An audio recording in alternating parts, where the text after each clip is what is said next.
Hello and welcome, everybody. Welcome to the No Name Music Cast. My name's Tim, and this is Joy. And here at the top of the show, I think I'm going to go straight into music news. So, the band U2 are set to play a residency at a new venue in Las Vegas called the Sphere. Have you heard of this Sphere? I have not heard of it before. I read that exact headline, and that was the extent of what I read. Yeah, so it's a brand new venue that's built. It's near the Venetian. It's on the Strip. And it's cost apparently $2 billion to build. And as the name would suggest, it's a big ball. And then the outside of the Sphere is all video screens. And they've been testing it. And they can obviously make it different colors and make it display anything they like. And then it's like a 360-degree in-the-round venue inside. Mm-hmm. So I think U2 are going to be the first people that are going to play there. And they're playing there in September 29th, and then through to October the 8th, and then it's October the 11th through 25th. And it's just interesting that this venue, this permanent in-the-round venue, is probably going to be a very unique experience if you go. Yeah, well, I mean, I guess it's kind of built on the arena-type tours, but taking it to the next level. Mm-hmm. I would imagine, because I've been to plenty of arenas and the same concept there. I wonder how the sound will be since it's very spherical. Well, I'd imagine that the venue is probably tuned and the audio system is probably installed. So it's probably going to sound great in there. That's what I'm thinking. Like, that sounds like a cool concept because I feel like it would, like generally when you're at a concert, you can hear what kind of direction the music's coming from and things like that. This would almost feel like it was all around you all at once. Yeah. I mean, if you've ever been to Wembley Arena in the early 90s, it sounded terrible. But, I've heard that. Live sound technology has moved on. All of that stuff has moved on. And, this building is custom built for events. And it's supposedly the world's largest spherical structure. So you would think that they would have the best sound system in there if they're spending $2 billion on this particular thing. I mean, I would hope so.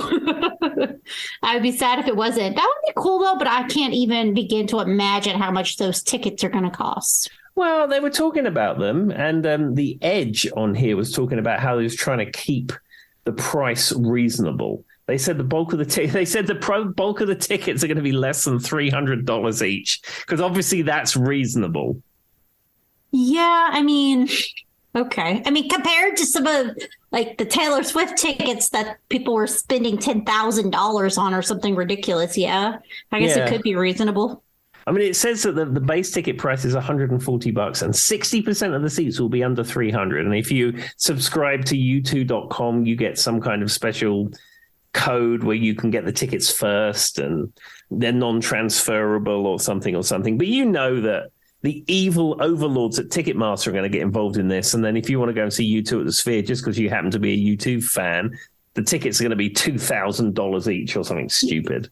I'm sure. And I wonder if they'll be sold from our favorite Ticketmaster or whatever they're called anymore. Ticketscalper.com, whatever they're called. It's just ridiculous. Okay, well, more of me and Tim complaining about the cost of concert tickets. Inflation, everybody, 2023. My avocado cost me an extra 25 cents today, I'll have you know. Oh, that's no good. Well, mind you, I did get free lunch from Tropical Smoothie Cafe yesterday. Was it your birthday? No. So I ordered on the app and I went through next. I just reordered the thing I had before. It said University City Boulevard, pay, done. And I looked at it, I was like, $24? What's going on here? And I tried to do the maths on it and it made no sense. And what they've done is they have a deal where you can pair a flatbread and a smoothie. And for some reason, doing the deal added an additional $5 to it. Weird. And then there was some other charge. So what should have been an expensive lunch of $16 ended up costing 24 something. And then the guy got on the phone to corporate. I went and asked about it. He was on the phone to corporate already, got it voided off. And he said, I voided it. He said, do you mind paying the correct price? I said, no, absolutely not. So he puts it in his till. And then I didn't have my wallet with me. So I was doing the tap to pay. And I did the tap to pay. And every time I did it, it failed. And then he played with the till and failed. He said, and it was the manager who said, "You know what?" He said, Just take it. Just take it. Don't worry about it." He's like, "I've had enough of this. Get out of my way, sir." That's code for take your food and please go. So they do say there's no such thing as a free lunch, but guess what I got? A free lunch. Fair enough. And maybe then you got the problem fixed for future people. Because gosh, $24 on one meal. I can't be affording to live like that, Tim. No, absolutely not. Even if I could afford to live like that, I don't think I would. Well, it depends. I mean, as much money you got, I suppose. $24 would be like $5 for me. Exactly. I don't eat a tropical smoothie cafe very often because it is the most expensive option of all the little restaurants around where I work. That Roots place is really expensive too, though. Yeah, that's true. But you get a big Roots bowl, it's $12, and that will last me 2 days. And even the two portions for the 2 days are large. That's true, and their food is so good. That Roots place by where you work, where I used to work and where Tim works is delicious. We are not sponsored by them, but the food is really good, and they have lots of vegetarian options. Absolutely. All right. So I understand this may be a music podcast, and you have some music news yourself. What do you have? I do. This is not a food podcast. Anyway, so this is something that Tim's already aware of. Most of the world is already aware of.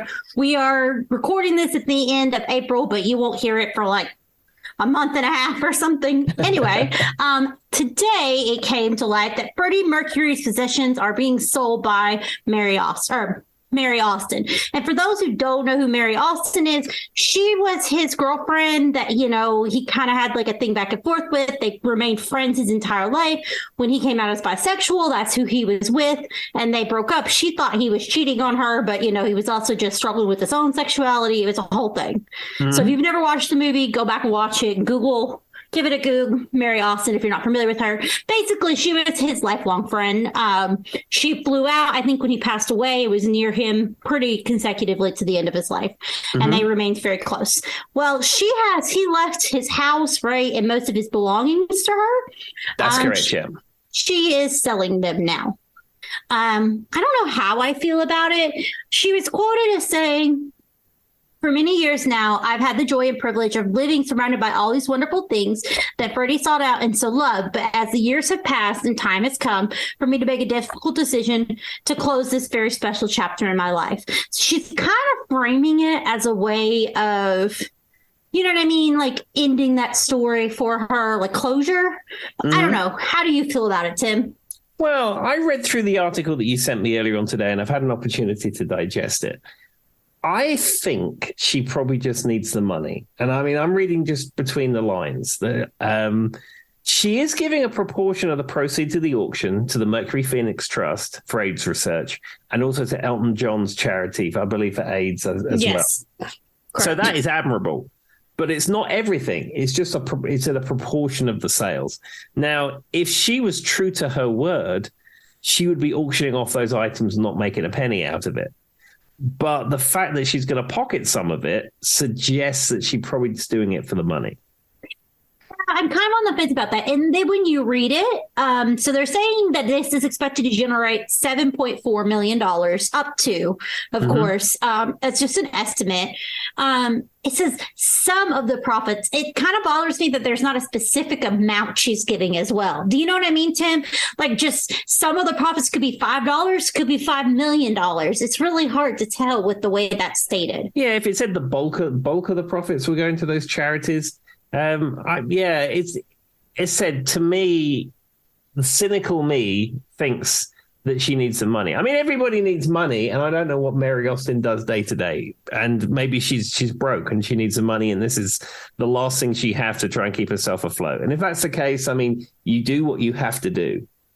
But that story suggests that she's doing it for the right reasons, but the fact that she's not donating all the proceeds suggests not.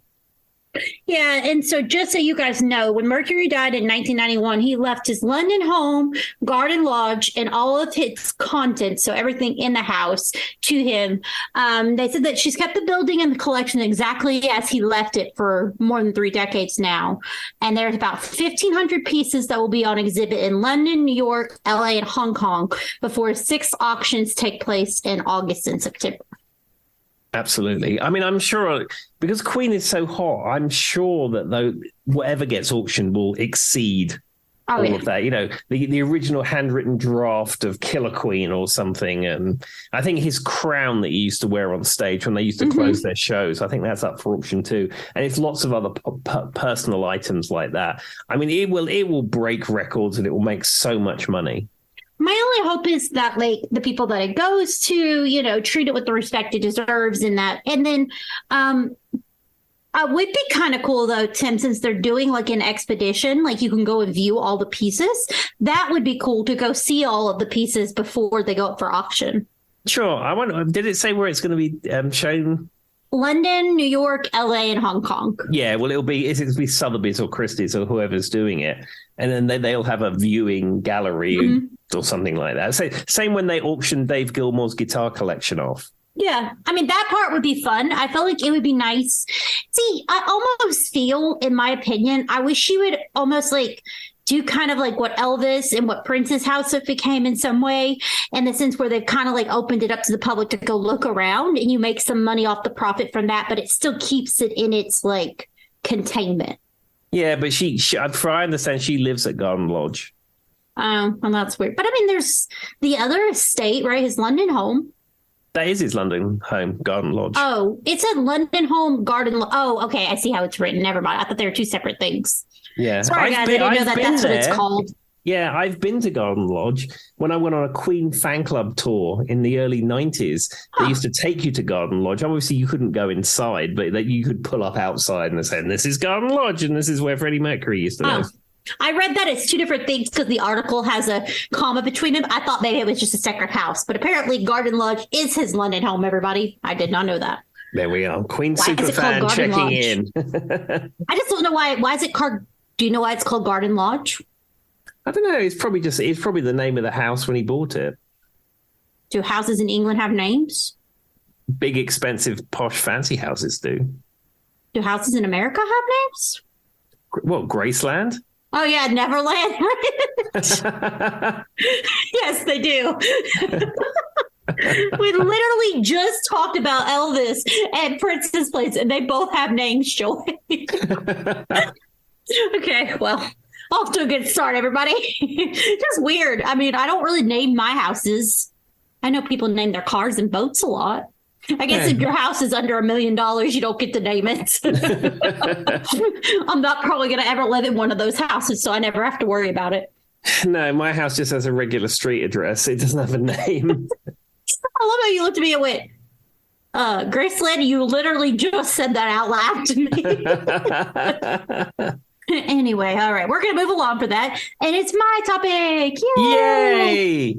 All right, this is a very specific topic. This is the last time me and Tim will be recording for a while. We're going to take a break, but you guys will never know because we have so many episodes in the docket. But I wanted to do this episode as our last little psh before we take a break. It is all the songs that I could find that are banned on hospital radio in the UK. Fantastic. This is a No-Name Musicast classic topic, and I'm glad it's become a topic of an episode. So, given I kind of dove into what is hospital radio, and I'm going to go into the background a little bit. We've talked about it. I've made jokes about it because I didn't understand this concept because we don't have hospital radio in America in this sense, but then Tim kindly walked me through it. It's basically like when you're sitting in a hospital bed, instead of watching TV, you can put headphones on and listen to the radio. Mm-hmm. And it's in most UK hospitals, which honestly makes sense, especially depending on what you're in there for. You know, you might just want to relax, listen to some music, whatever. So basically, it's a form of audio broadcast specifically for inpatient of hospitals, primarily in the UK. Apparently, it's actually been shown to help lift people's moods and aid in recovery, which I believe because music can help people. Mm-hmm. There are hundreds there are hundreds of hospital radio stations in the UK. So that's what I didn't understand. I was thinking there was like one made hospital radio, but apparently there's multiples, just like the regular radio. You can listen to different channels. That didn't dawn on me. So when I was doing my research for this episode, I basically found some of the bigger ones and what they say they won't play. Because it's kind of like, it's not like they nationally ban these songs, but they're just general songs that they're like, we're going to stay away from that one. Yes. There is apparently there is in America, the earliest known hospital radio station officially commenced its operation in Walter Reed General Hospital in Washington, D.C. So apparently some hospitals in America do have it. It's just not like a universal thing. Okay. I think the difference being is that like hospitals in the UK are NHS and they're NHS trusts, and there's a lot of charity stuff going on around hospitals. In the US, it's a massive for-profit operation, and many of them are owned by sort of big conglomerates like Carillion and things like that. Baptist, things of that nature. Yeah. Louis Gale's another one. So anyway, basically each hospital radio station in the UK is founded independently, which is kind of cool. There's no central organization. Almost all of the members of the Hospital Broadcasting Association, the HBA, they kind of just like have like a board that kind of oversees stuff, and they don't benefit from this. The government doesn't run it. They don't make any money off of it. It's just a nice thing to have for somebody who's in the hospital after getting surgery or something in that nature, which I thought was kind of cool. And it's all managed by volunteers. So everybody who does this, like who runs these radio stations, has their little thing. They're all volunteers. There's 2,500 people, they said, that kind of do this. And it's just to help people. Yeah, and I think you find a lot of like radio talent, radio celebrities now got their start in hospital radio because it is run by volunteers. It's probably an easy way to get into the radio business. If you were prepared to put in the time and be part of the hospital radio experience, you have the opportunity to sort of move up and maybe host a program. It's almost like Tim's looking at this webpage that sounds like encyclopedia in front of me, because the next thing that I'm about to tell everybody is notable people who started in hospital radio. Real hardcore research over here. So I probably am not going to know some of these people, but Tim probably will. Most of them seem to be like BBC related broadcasters later in life. There's Kim Bruce, presenter of BBC Radio 2. Yep. Simon Clark, sports presenter, BBC Look North. Jill Dando, presenter, BBC. Phil Ginster, he's an actor for Life on Mars. Okay. Anyway, Tim's like, I have no idea. And then we could keep going, but most of them are almost all just BBC people who went on later in life. I can't see any really notable people. There's Nick Hodgkinson, who is a drummer. Don't know who he drummers for, but apparently he started on hospital radio. Other than that, almost everything else is BBC. They all went on to be part of the BBC, everybody. Shocking, like literally. And something called Gold 104.3, which I imagine is a radio station. Yes, absolutely. Well, the thing is, you have to remember, it was not till the 70s, I think, that the UK had commercial radio stations. Everything was BBC radio. So if those folks got their start in hospital radio, you only had one place to go to. Which is, because I'm literally going through all of these. Besides the actor, the drummer, the presenter at Gold 104.3, every single one is BBC Radio. Simon Ricks from Kaiser Chiefs is a bass player.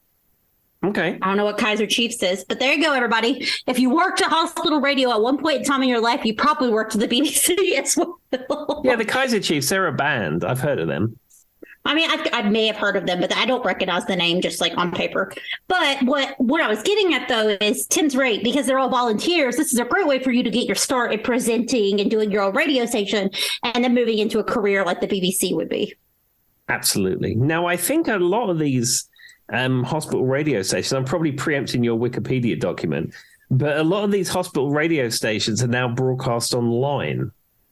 Yes, that is true. It's as they've kind of all streamed to it. They've moved to an online option.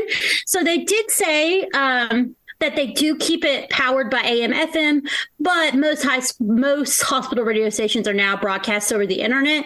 There are a few they keep on AM, FM just in case like internet goes out or somebody is not an option at the hospital. I wanted to throw this out there, though I'm waiting for Tim to say it himself. Fictional character Alan Partridge is said to have begun his radio career on Radio Smile at St. Luke's Hospital, but left following arguments with patients. Yeah, I think he references that in either the Day-to-Day or Knowing Me, Knowing You, the radio show. I think it's referenced in there. I will double check in the book that Phil very kindly got me, because what I like to do with that book is sort of thumb through and find little bits. So I will go to that part and see if I can find it.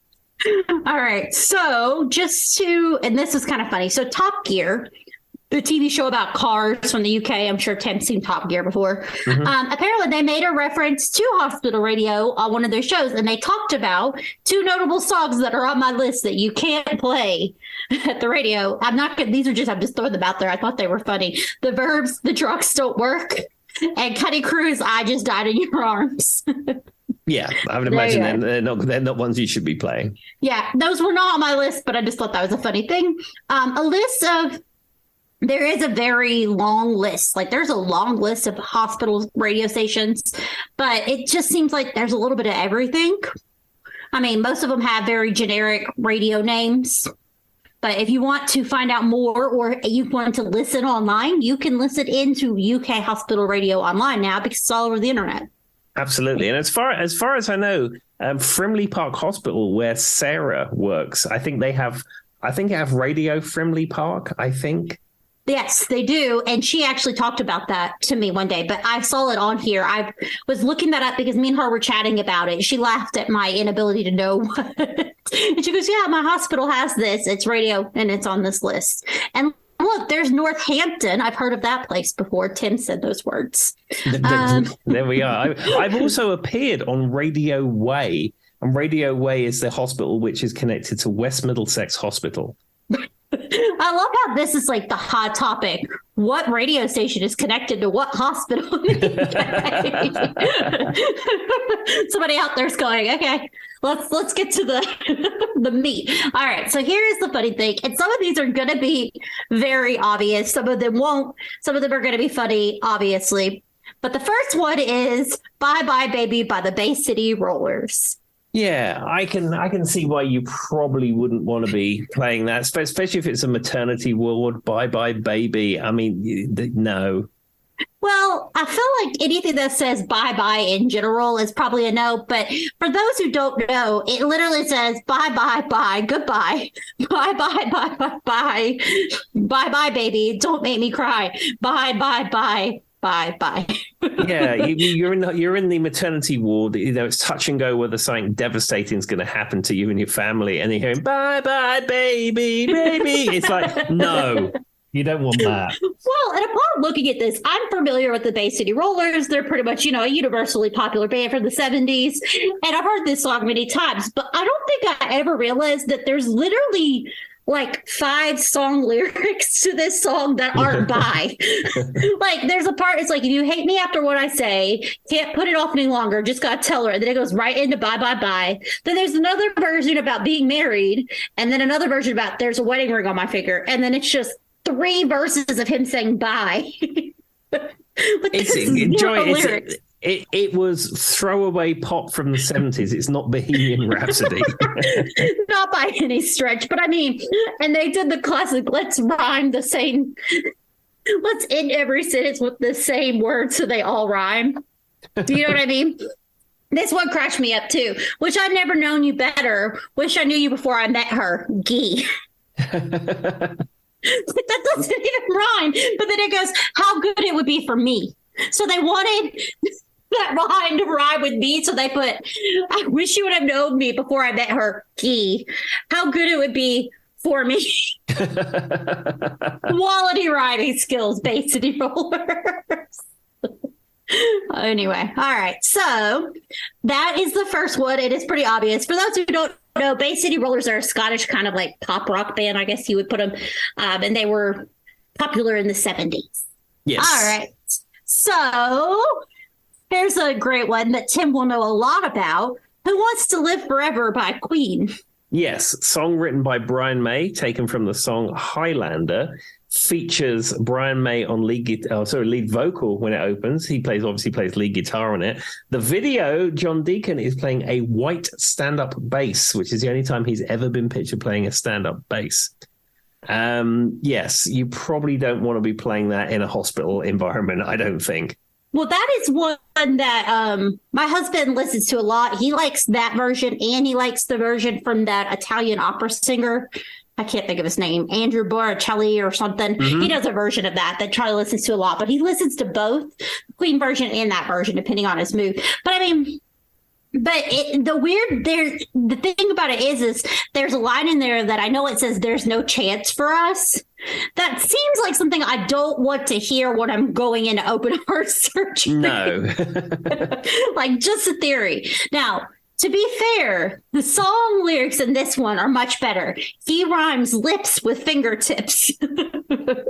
Brian May is a lyrical genius, let me tell you. I mean, to be fair, it's better than the Bay City Rollers. Well, and I didn't know until Tim told me that Brian May was the one who wrote this. Like, I knew the song, I knew the Queen version, I knew the other version Charlie listens to, but it was Tim one night, we were talking about Queen or something, I was making a joke about Charlie listening to it, and then he told me, as Tim always says, that Brian May's the one who wrote this song.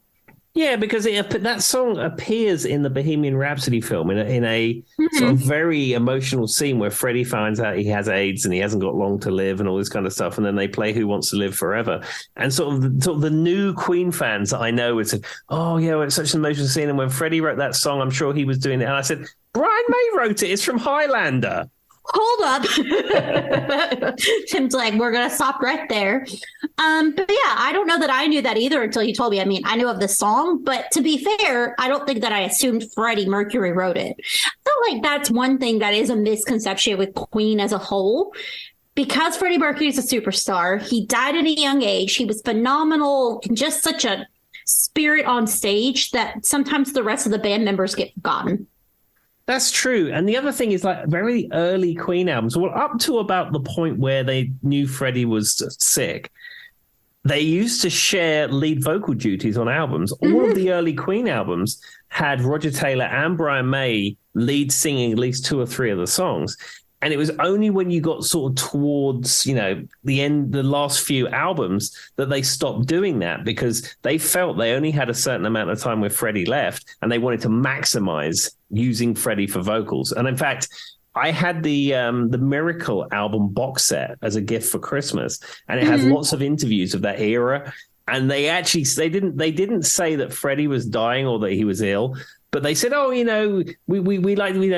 we don't play much these days anymore. And when we have Freddie around, we like to use him as much as we can. But I mean, you read between the lines and that's what was going on.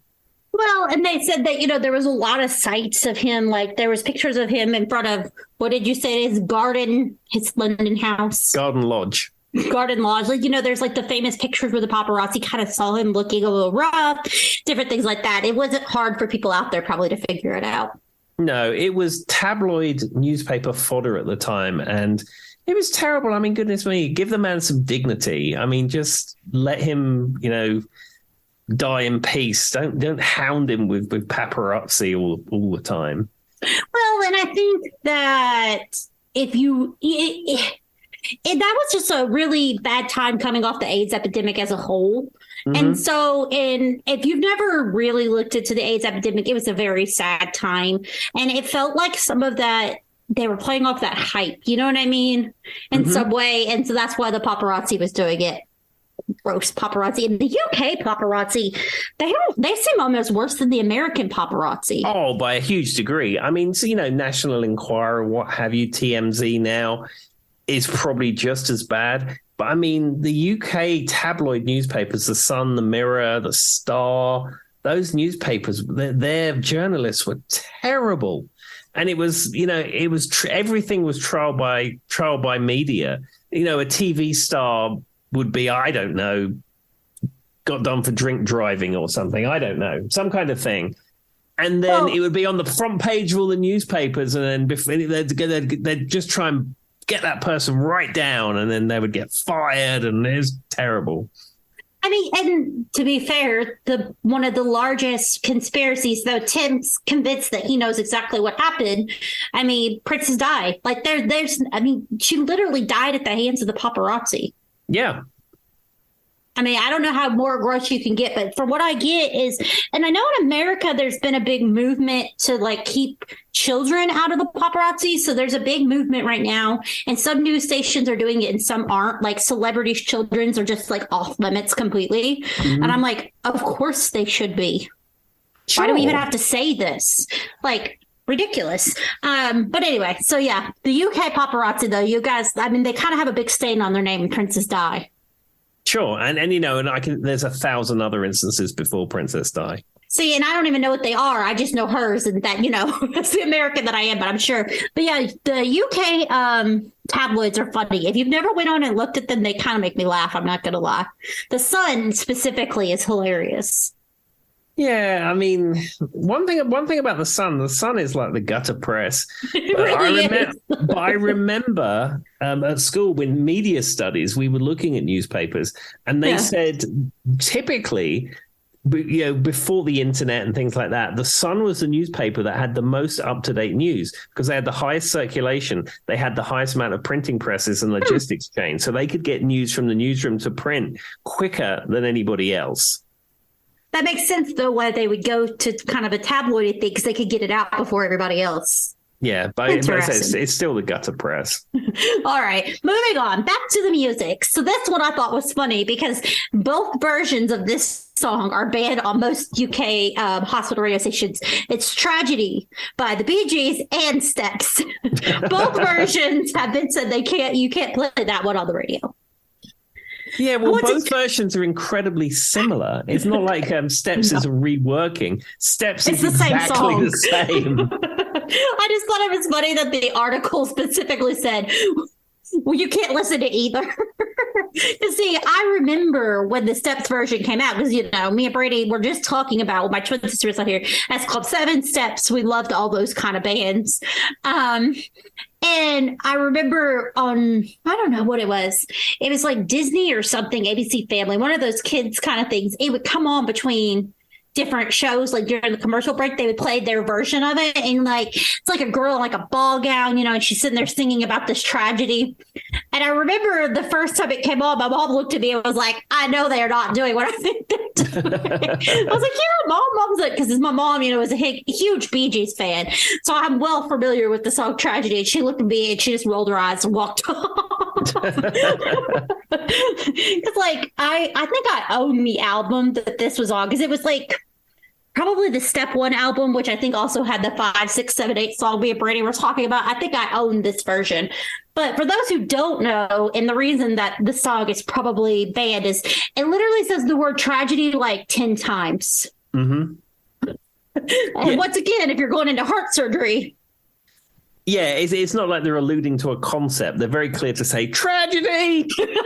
Literally scream it at you. Like, the first word to every verse on it is tragedy. Like, it literally goes, tragedy, and the feeling's gone, and you can't go on, it's tragic. It yells it at you multiple times throughout the whole song. Yes, it is. Yeah, you don't want that on your hospital radio station. But also, I was thinking about this. There's that one line where it's like, you know, it's hard to bear. There's no one to love you, whatever. And then it's like, you're going nowhere. If you're stuck in the hospital, you probably don't also want to think about the fact that you probably are going anywhere. I agree. Tim, have you ever had to have a long hospital stay? I'm very lucky. And no, I've never been inpatient. Touch wood. I've had outpatient things done. I had ingrown toenails removed, and I had an MRI scan once, and I broke my arm. But no, I've been very lucky that I haven't had to touch everything going. That I haven't had to do inpatient. So I've only had, well, I broke a lot of bones, but most of that's been outpatient. I've been lucky they haven't had to be reset or anything. I did have to have oral surgery that took a little bit, and I had to be there for a while because they pulled all of my wisdom teeth out. I don't have any room in the back of my gums, so they had to take all of them out, and they were all underneath and sideways. So it was a kind of painful surgery. But I did have to have a kidney surgery, 2 kidney surgeries actually, for kidney stones. Tim probably remembers the story. I finally took a week off of work, everybody. And what happens? I end up in the ER having emergency surgery on my right kidney. Yeah, I remember that. I remember that time. I didn't even know I had them. So what had happened was I had been having some pains. For those who don't know, I have endometriosis, so it's kind of hard for me to make a judgment. You know, when you've got a pain in your stomach, you don't know what the heck it is. And then there's like reefer pain and all kinds of stuff. So I didn't know what it was. And I went to the doctor. They checked me out. You know, nothing serious was going on. Well, turns out I had 4 kidney stones in one kidney and 3 in the other. Most of them were, and I'd never had a kidney stone before, didn't even know I had kidney stones. So I went in there heavy on the kidney stones. But anyway, I had one that got stuck. It had caused my kidney to be 3 times the size of a normal kidney. Oh, dear. Because it got backed up on it. And they were going to, here's the horror story that is that story, though. I went to the ER. It's 3 a.m. And, you know, I think I'm dying because I feel like I'm dying. And for those who don't know, kidney stones really do feel like you're dying. It's like a weird experience because your body is trying to reject whatever's happening. And so like it's horrible. Anyway, they can't sit still. You're like all over the place. So I get there. They thought initially my appendix had ruptured because it's in the same place as your appendix. That was that they said either your appendix is ruptured or you have a kidney stone. They knew that from the get-go by the way I was acting. So they took me to the back. They send me off to go get scans of my stomach. Find out it's a kidney stone. Well, I got stuck with the brand new doctor who was still doing his rotation. And he got a little overzealous and was like, "You need emergency surgery right now," and starts like screaming from the rooftops.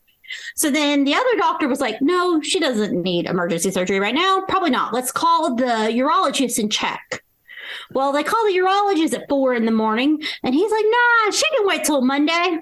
I shouldn't have waited till Monday. So anyway, because he didn't want to come out at 4 a.m. You'll see where the story's going. So I go back to, they schedule, so they give me his information. They release me after 2 days after everything's kind of calmed down. And I call his office on Monday to get my surgery scheduled. And here is where the nightmare happened. He didn't have an open appointment till Thursday. No. Same doctor who wouldn't come out and do my surgery. So I finally got into his office, or maybe it was Wednesday. I got into his office on Wednesday. Do you know what this man does? He walks up, and this is an actual, I've talked to my doctor about it before. It's a real thing. It's where they like karate chop you in the kidney and ask, "Does that hurt?" And I'm like, "Yes." And I'm sitting there thinking, how does that even work? Like, if you walk up and karate chop anyone in the kidney, it hurts. And he goes, "Well, you should have came see me sooner." And I wanted to jump up and just choke this man at this point. I was like, I took everything in and you know how sassy my husband is, Charlie Tim. He was like, "Yeah, they called you at 3 a.m. and you refused to come out and do the surgery." And he was like, "Oh, I don't remember that." Goodness me. And I'm sitting there going, Yeah, I know. I've been living with this for a week and a half now with my kidney. And so basically they had to go in, they had to blast a stone, and then they had to drain my kidney, which I don't suggest happening to anyone. No, it does not sound pleasant at all. But doesn't that sound like my luck, Tim? As I've joined you to get a drink and then you've almost got run over on the way back, it doesn't surprise me. But I swear to you, the only reason he didn't want to do it is because it was like 4 a.m. and he was in Roanoke. He didn't want to drive down to Christiansburg Hospital. Yep. There you go. I thought it was stupid urologist. He is also really mean, and I refused to go back to him for post-op and started seeing somebody else. Now I have to go get my kidneys checked once a year, every year, but knock on wood, they've been fine. There we are. Well, I hope they don't cause you any more problems. Okay. I mean, this is on brand. It is a hospital radio episode. There was no hospital radio when I was there, by the way. No hospital radio. All right. So sadly, my tragedy is over. We're going to move to the next song. All right. The next one is That's Life by Frank Sinatra. Yeah, and I would assume the cover version by David Lee Roth as well. They didn't specifically say that in the article, but I would surmise you are probably correct. And for those who don't know this song, which is hard to believe that anybody wouldn't know this song, Tim, but if you don't, I mean, he's literally looking back on his life. He's like, I've been a puppet, a pauper, a pirate. It's like it almost reads like someone on their deathbed saying, that's life. So Yeah, it's probably not what you want to hear. Yeah, it's like he's almost singing his own obituary almost. He really is. And then at the end, it says, I'm going to roll myself up in a big ball and die. So. Yeah, people in the hospital do not want to hear that. Probably not the best. I've never really thought about it till we said it, but it really is like he's just singing his obituary of everything he's done. And then at the end, he's just like, I'm going to die. I mean, I've heard this song so many times, and I've mostly heard the David Lee Roth version, to be honest, rather than the Frank Sinatra version. But yeah, I'd never really followed the lyrical thing from beginning to end. But yeah, now you come to mention it, that is correct. Well, I hadn't thought about it until I was doing this episode. Because, I mean, at one point he is talking about, like, if I can't have a girl or something like that, I would die or something. But he says that part. I've been a pauper, a puppet, a king, something else. I've been up and down. And then he's like, he's just naming all these things. And then at the end, he's like, oh, yeah, and I'm going to roll up in a ball and die. Goodness me. It's a heck of a song. I mean, yeah, I don't think I'd want to hear that. I got nothing else to say. Frank Sinatra makes this list a few times, by the way. Maybe he was a very depressed person. I don't know. Maybe, but maybe he's singing those big band songs about the big topics, I mean, to be fair, all of his songs are very intense, so that's probably part of it. Mm-hmm. That's kind of his MO. All right. The next one is a great song, but I understand why it is on this list. It is The First Cut is the Deepest. Both versions. Yeah, Cat Stevens and Sheryl Crow. I'm sure there were other versions as well. I think Rod Stewart did a version too. Yes, he did as well, yeah. Yes, so all the versions of The First Cut is the Deepest is not allowed on said hospital radio. Yeah, I would think so, because if you're going in for some kind of operation, the last thing you want to be hearing about the first cut being the deepest. Well, and I don't think you want to think about cutting in general, because the idea is generally, and this sounds terrifying, but it happens when people wake up in the middle of surgery. Have you heard about that? That would be a nightmare. Yeah, well, it sort of happened to me when I was very much younger and I broke my arm. I had to have it reset. So they put me under general anesthetic to reset it. Yeah. And I remember woken halfway through that with the resetting procedure, with it being the most painful thing I've ever felt in my life, where there's a doctor and a nurse and somebody else tugging at my arm. And I actually remember waking to see that, and then I was back out.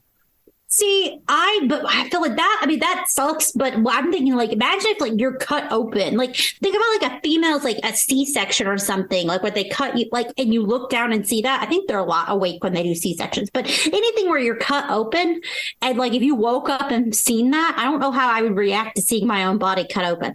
Yeah, I probably wouldn't like that. People, like, freak out. Like, do you know what I mean? Like, do they ever have people come up and, like throw their arms? You know what I'm saying? Like, it feels like that. I wonder if that's ever happened. I'm sure it has. I mean, not all anesthetics react the same way with people. Well, and there is a thing, and this is real. This is not a misconception. It's not fake. People who are redhead, kind of ginger by genetics, they need more anesthesia than the average person, and they need more pain medicine because they feel pain more intensely. It's a real thing. It's something to do with the genetics that gingers come from. But and so I don't know if it's like their skin or what, but they do need more anesthesia to stay under. And like certain drugs you take can affect that. Drug history can affect that, all that kind of stuff. But yeah, knock on wood, the 3 times I've been under the knife, I never woke up. They say that if you, like, I don't know about you, but I had a lot of dental work as a kid, and I had braces. Mm-hmm. And I know, like, when they yank teeth out there, it's actually really intense. And they say that, like, basically when they're going through school, they just basically say, just get in there and pull. And so, like, when they're doing your wisdom teeth, they say it's terrifying to see. Ew. I mean, I've never had wisdom teeth taken out. I have one wisdom tooth that is so deep in my jaw, it will never bother me. I have apparently zero room back there. And well, Tim remembers this. I had to have a bunch of I had to go get like a CAT scan and stuff because I had that cyst in my sinus cavity I showed you the picture of. Well, and I was having some headache problems then. And the reason I was having headaches is they were sitting on that nerve that's back there, so I had to have them out. But yeah, apparently that's terrifying. And all that tells me is I don't think I could ever be a dentist. No, I wouldn't really want to be doing anything, dentistry, nursing, being a doctor, anything like that. Medical field's not for me. No, I applaud anyone that wants to do that, but that field of work is not for me. And see, I kind of rebelled against that field of work. I actually don't have a queasy stomach. Like if you break your arm, Tim, I'm the person you want with you because I will hold my own and help you get the help you need. I don't panic. But I don't think I have the bedside manner to deal with people. But I remember as a kid, in Southwest Virginia, and this is going to sound very stereotypical, I felt like everybody that I graduated with was either a nurse or a teacher. Okay. And so I never wanted to do those things. I always wanted to go into kind of like the business world, which I ended up in the business world, right? And so that's part of the reason why I never wanted to. It's just because that's what everybody else did, and I just want to do something different.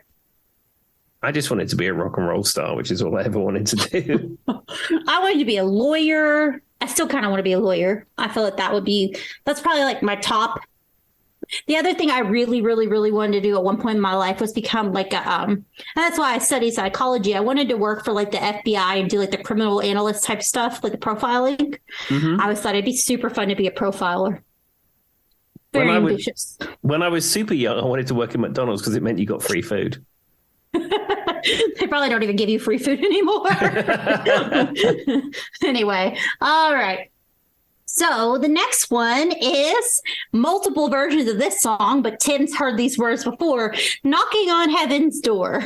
Yes, the Bob Dylan classic as performed by Guns N' Roses and Eric Clapton and 10 other people, probably.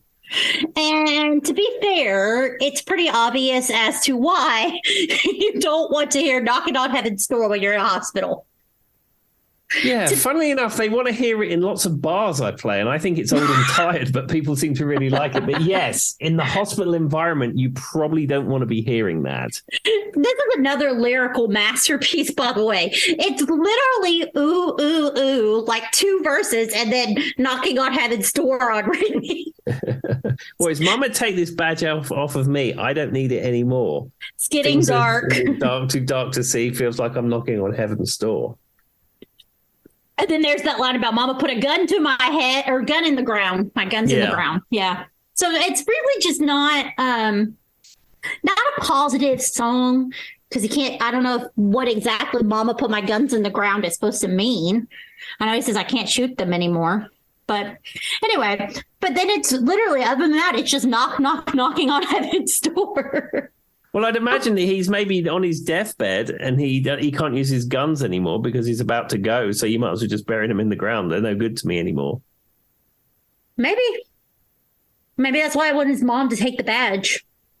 Yeah, I've never really thought much about the lyrics. I've played this song 1,000 times in bands, but I've never really looked much into the lyrics. If I'm being completely honest with you, I don't like this song. I never have. I kind of find it to be whiny.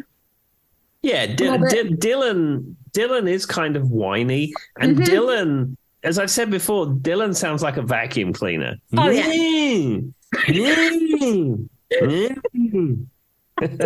is so and he is kind of whiny. All of his music's kind of whiny and kind of grandiose.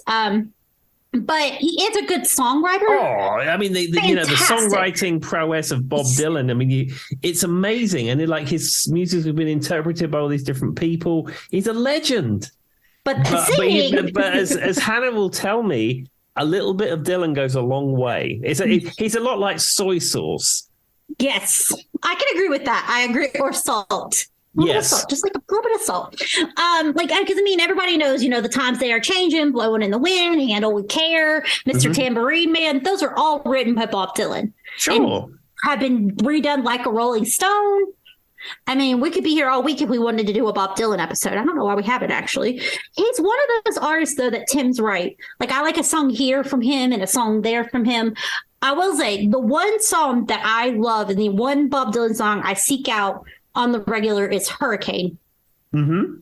I absolutely adore that song. And it's not like any of his other songs, because it's literally telling the story of a person who was a boxer, for those who don't know. Yeah, I also like the song he co-wrote with Michael Bolton, Steel Bars. I don't know that I knew that he co-wrote it, but that makes sense now that I think about it. It's a very odd co-write. And in fact, that was something that we discussed on the Hog Soundtrack of Your Life episode. And I know he did go through a thing where he was a born-again Christian and did like a whole gospel album too. I'm not familiar with it, but I know he did that for a while as well. Yeah, because I think he's Jewish. And yeah, he became a born-again Christian and did a Christian gospel album. And I've heard Penn Jillette talk about that, because Penn Jillette is a Bob Dylan super fan. Yeah, and I've also heard people say this, whether you believe it or not. He's kind of pinned as like a Shakespeare of his generation. Yeah, I would say that. I mean, his lyrics are iconic. His story and his prose is amazing. But his actual performance style very much is an acquired taste. He came to Roanoke not that long ago, 3 or 4 years ago, and I considered seeing him just because of the icon that he is. But I heard some reviews about the tour, and he doesn't even play guitar, and he plays keyboards. And it'd be great to see, wow, look, there's Bob Dylan. But at the same time, if I'm paying my $200 ticket price, I don't know if I want to do that. I kind of feel like he's a person that I would like to see him live at like maybe like an event where there's a bunch of other artists too, and he does just like a few songs, but I don't know that I could sit through a whole actual show of him just back to back. Yeah. I don't think I could. No offense, Bob Dylan. I just don't think I can do that.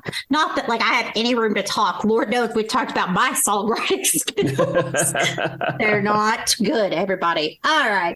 So this one is a person that I don't know if you would know, but this is a pop artist from the UK. And he only had 1 or 2 popular songs in the US, but I've sought him out on the internet because, you know, the internet exists now. Ollie Mars. Are you familiar with him? Murs, whatever his last name is. How are you spelling the first name? It's Ollie, Olly. Ollie Mars. I have not heard of Ollie Mars. So he did a version of a song that was, I want to say it's Michael Bublé's song. Doesn't matter. Anyway, he's just a pop artist. He has a song, though, that's called Heart Skips a Beat. And that is playing in UK hospitals. And it's pretty obvious why, based off the title, right? Heart Skips a Beat. I'm sure it's a love song. I'm not super familiar with the song, but I mean, when you're hooked up to a monitor that's checking your heart, you probably don't want to hear about your heart skipping beats. No, and I wonder whether the Pet Shop Boys song Heart, where the song's called Heart, but it's like a heartbeat. I wonder whether that would be banned too. It did not come up in my research, but like I said, there are a bunch of independent radio stations, so it's just basically what I could find online from each individual source. So maybe. And then I wonder if there's songs that sometimes slip through the cracks. You know what I mean? Like, because people don't know what they're actually about. I imagine there has to be.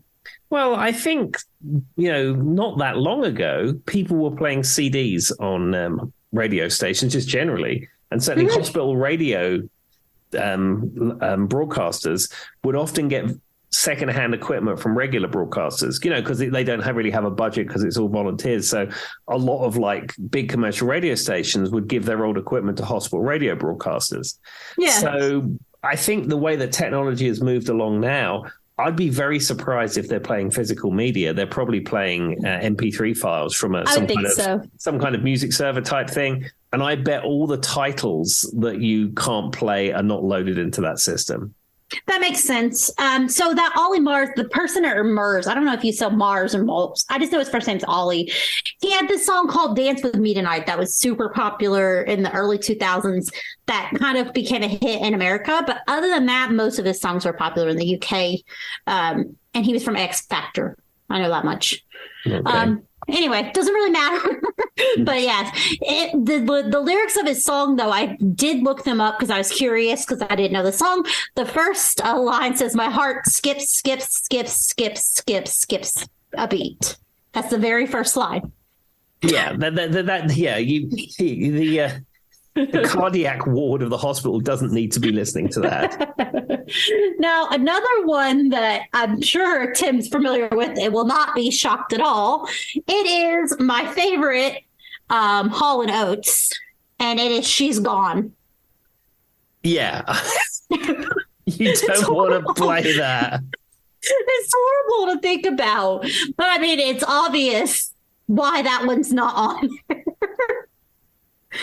Oh, God. So for people who don't know about this, I mean, the song literally says, she's gone over and over and over. Like, that's the whole chorus.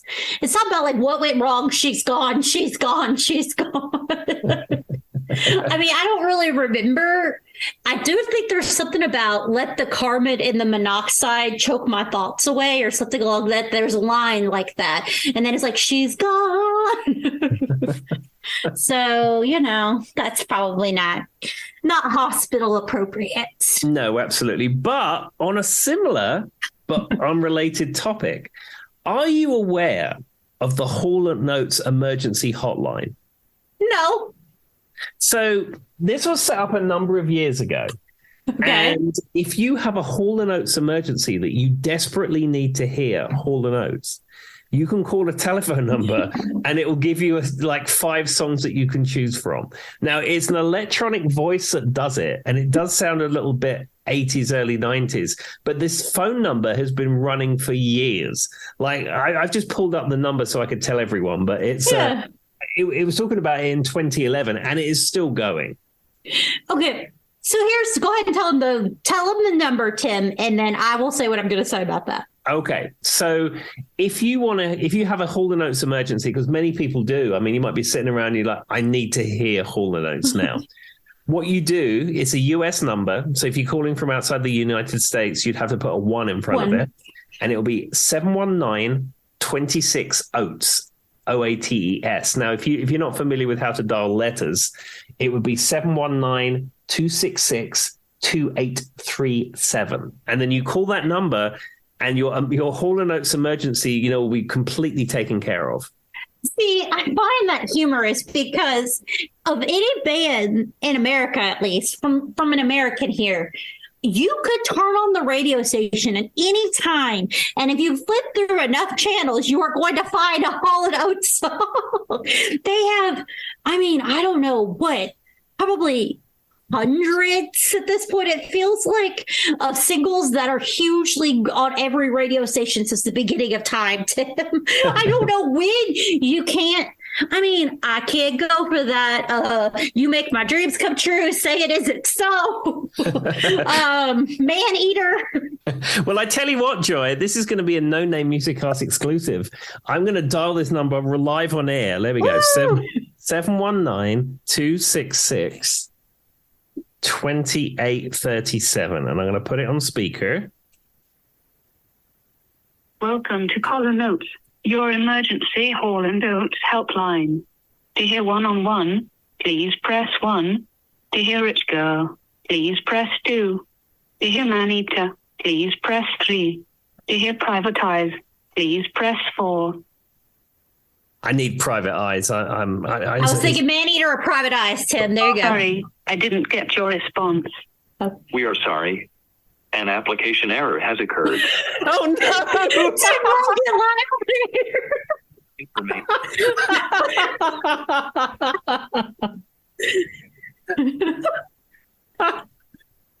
I want to try the. What was the one did you want to hear? I said Man-Eater. Well, let's try. I think it's 3. Welcome to Hall and Oates, your emergency Hall and Oates helpline. To hear one-on-one, please press 1. To hear It Girl, please press 2. To hear Man-Eater, please press 3. To hear 5.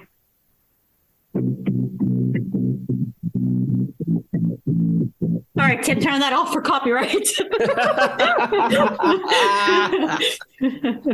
I think we only get 3 seconds or something like that in America. Well, there you go. It's still running. I don't know what I did the first time, but it's still running. I made it funnier. You better leave that in, Tim. That's funny. Okay. Anyway, I love how I named all those songs off, and that was basically all the songs on my phone number. Every song I came up with on the top of my head was what the phone number came up with. Well, if there's a Hall and Oates emergency, you're covered, really. I'm just saying, I literally feel like in any time in the world, if you flip through enough radio stations, one Hall and Oates song is playing at any given time. I mean, I could be wrong, but they have to have one of the biggest catalogs, right? Of like any artist. Yeah, especially like their 80s output is legendary. I mean, you know, they were there at the right time of MTV and all that stuff. They had iconic videos. I mean, he had his big mustache. I mean, it was fantastic. Method of Modern Love, Sarah Smile. I mean, we could be here all week. Legendary. Anyway, all right. So one more. Well, how much time do we have, Tim? I've got about 4 more songs. How much time do we have for? I would say do one more, then we will wrap up the episode. All right. So we are going to end it on. I got 2, Tim. I'm going to say them very quickly. I just want to throw this one out there. Another one bites the dust. Yes. Yeah, it's an obvious one. Yeah, it's very obvious why you would not want that on your hospital radio station. I think the worst part would be, and another one gone, another one gone. The nurse is like, oh, no, not while I'm at work today. No. All right. So the one I'm going to end it with, I just thought that was funny, is Staying Alive by the Bee Gees. Yeah. And do you know what's funny about Staying Alive? So, yes, I can see why you wouldn't want it on your hospital radio station. But the BPM of Staying Alive is the exact correct beat for doing CPR. And who is a CPR instructor? Joy. Joy is a CPR instructor, so you probably already knew that. Well, and they also talk about there's a few other songs that follow, but yes, that it really is. And I've used it when talking to people because that's what everybody always thinks. But they matched it up to some other songs as well. But I mean, to be fair, I kind of feel like I might want to hear this in the hospital because it's telling me to stay alive. That's true, but I don't know. You probably don't want that. But it does say life going nowhere. Yeah. Somebody help me staying alive. Yeah. So that might be where it gets a little dicey. It's banned for good reason. And also, it could be because of the CPR thing, because everybody knows about the CPR thing, Tim. Maybe you don't want your patients thinking about the possibility of someone having to do CPR on them if things go wrong. That is very true, too. I hadn't thought of that. Because, I mean, when I'm at the hospital, the last thing that you want to happen is for them to have to be doing CPR on you. Yes. I mean, you'd be glad that they did it, but you don't really want to think about the fact that you may have to have it done. Wow. What a great way to end the episode. Positive thoughts. All right, Tim, what do you have to say to the people? Well, all I was going to say is that we said it earlier on in the episode that Joy and I are taking a quick break, about a month break from recording episodes. But however, for you, the listeners, it will be completely seamless. We have got so many episodes in the bank that we've recorded. Joy's moving. I've got some stuff going on. So we're going to take a month off of recording. We're not going to record any episodes in the month of May, and we're going to kick it back up again in June. So by the time you hear this, we would have had our break. We will be relaxed. We will be ready to go with new topics and new ideas for our podcast. But of course, you get to enjoy all the great episodes, which we'll post every Wednesday as normal. And the episode before this one that me and Tim just recorded yesterday, Joy was high on her prescription Benadryl. So give her. So for those who don't know, I had like a really bad. Tim saw pictures of me. My eyes were super swollen, alert live allergy reaction, and I really was on some strong stuff yesterday. So the 1967 episode was a trip. It's something. It's something, everybody. All right. Bye. See you later. Bye-bye. To find me out another day to